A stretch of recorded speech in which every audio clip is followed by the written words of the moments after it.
आताची सर्वात मोठी न्यूज, भाजप ठाकरे गट एकत्र येणार या बड्या नेत्याच्या दाव्याने राजकारणात मोठा ट्विस्ट। राज्यातील विधानसभा निवडणुकीत महायुतीला घवघवीत यश मिळाले, त्यानंतर राज्यात महायुतीचे सरकार आले आहे। सरकार स्थापन करीत असताना महायुतीमधील भाजप, शिवसेना, शिंदे गट, राष्ट्रवादी काँग्रेस, अजित पवार गटामध्ये मुख्यमंत्रीपद, खातेवाटप, बंगले आणि आता पालकमंत्री पदावरून रस्सीखेच सुरू आहे। त्यामुळे महायुतीमध्ये सर्व काही आलबेल नसल्याची चर्चा आहे। त्यातच विधानसभा निवडणुकीत भाजप सर्वात मोठा पक्ष ठरल्याने त्याची बार्गेनिंग पॉवर वाढली आहे। अशातच एकनाथ शिंदे आणि अजित पवार गट काहीसे फुटला गेल्याचे जाणवत आहे।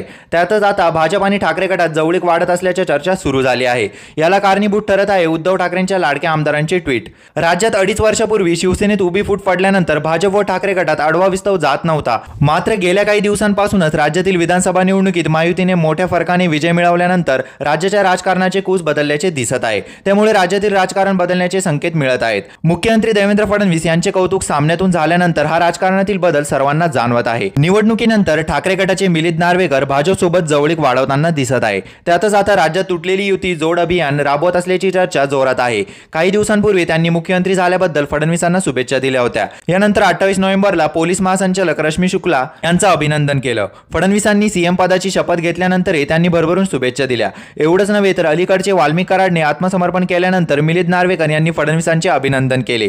ठाकरे गटाचे निकटवर्ती असणाऱ्या मिलिंद नार्वेकरची ही भूमिका पाहता ठाकरे गट आणि भाजप आगामी काळात एकत्र येऊ शकतात अशा चर्चा सुरू आहे। अशाच नवनवीन व्हिडिओ बघण्यासाठी आपल्या चॅनलला लाईक आणि सबस्क्राईब करायला विसरू नका।